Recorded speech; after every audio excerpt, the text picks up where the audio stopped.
कौन आपण जानिछंती जे Pakistan super league रो संपूर्ण दल मिसी जेतिकी टंका रोजगार करि पारंती नाही सेतिकी टंका केवल आईपीएल रे जणे खेलाड़ी ता ठारू अधिक टंका रोजगार करि पारंती।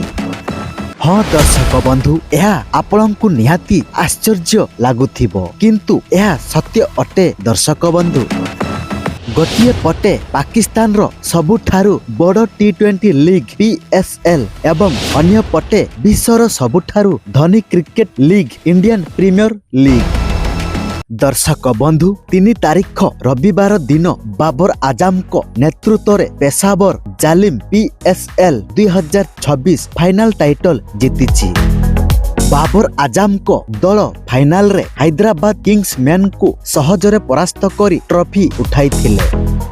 किंतु दर्शक बंधु, कहानी एठारे शेष हुए नहीं। प्रकृत कहानी तो यहा परे आसे। नमस्कार दर्शक बंधु, आपनकु क्रिक चर्चा उड़िया यूट्यूब चैनल रे स्वागत जनाउछि। तेबे चलंतु दर्शक बंधु, प्रकृत कहानी विषय रे आज एही वीडियो माध्यम रे जानिबा। दर्शक बंधु, PSL जीतिबा परे बाबर आजम को दल प्राय $5 लाख पाइथिले, अर्थात प्राय 4.74 कोटी टंका पुरस्कार मिलिथिला।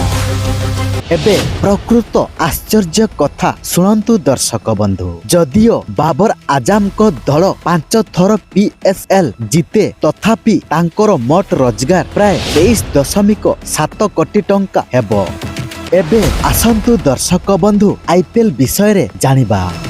आईपीएल 2026 रो सबुठारू महंगा खेलाड़ी मध्यरु जणे हेउचंती ऋषभ पंत। तांकर प्रति सीजन रे प्राय 27 कोटी टंका हेउची दरमा, अर्थात 5टी PSL ट्रॉफी समान 23.7 कोटी टंका हेबो। एवं केवल ऋषभ पंत गोटिए सीजन रे 27 कोटी टंका दरमा पांती। एहार अर्थ हेउची जे ऋषभ पंतଙ୍କ संख्या सह समकक्ष हेबा पई बाबर आजम को दल को 6टी PSL ट्रॉफी जीतिबाकू पड़िबो। दर्शक बंधु, एबे बुझंतु उभय लीग रो शक्ति। आईपीएल रे केवल खेलाड़ी नाहांती, बरं प्रायोजकता, प्रसारण एवं ब्रांड मूल्य मध्य अछि, जहा एते अधिक जे प्रति वर्ष कोटी कोटी टंका वर्षा करा जाए।